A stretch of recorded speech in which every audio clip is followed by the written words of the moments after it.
হুজুর পাক বসেছিলেন, উনি দাঁড়িয়ে গেলেন। সুবহানাল্লাহ। দাঁড়িয়ে উনি নাচতে শুরু করছেন, সাহাবারা উঠে নাচতে শুরু করছেন।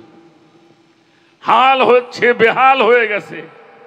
আবার কিছু বসেও ছিল। তো আল্লাহ রসুল উঠে গান যখন শেষ হলো, বলল আজকের এই এত আনন্দ, এত হাল হয়েছে, যারা এটার মধ্যে শরীক হয়েছে এরা বড়ই ভাগ্যবান। সুবহানাল্লাহ। যারা বসেছিল তারা একটু মনে মনে চিন্তা করলো, তাহলে আমরা মনে হয় রহমত থেকে বঞ্চিত হয়ে গেল। আল্লাহ রসুল বললে এত জজবা হলো, এত হাল হলো, এত আনন্দ হলো, একটু তাবারক না হলে তো হয় না। একটু তাবারকের প্রয়োজন। কি দিয়ে তাবারক করা যাবে? আল্লাহর হাবিবের গায়ের উপর একটি ওন্না মোবারক ছিলেন। এক সাহাবাকে বললেন, এটাকে কেটে খণ্ড খণ্ড করো। কাটলেন, 400 টুকরা হলো।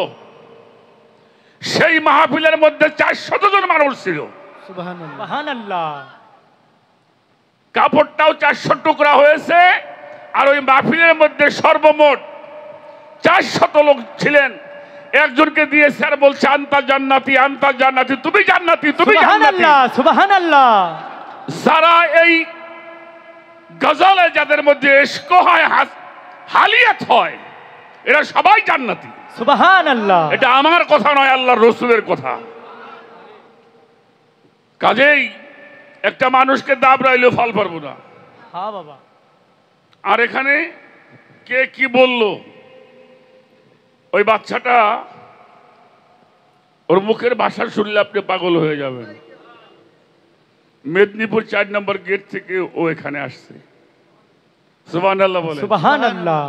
ওর মুখে ধ্বনি লাব্বাইক ইয়া হুসাইন, আল্লাহ লাব্বাইক ইয়া মাওলা হুসাইন, ইয়া আলী, ইয়া আলী। সঙ্গীতকে যারা ভালোবাসে না,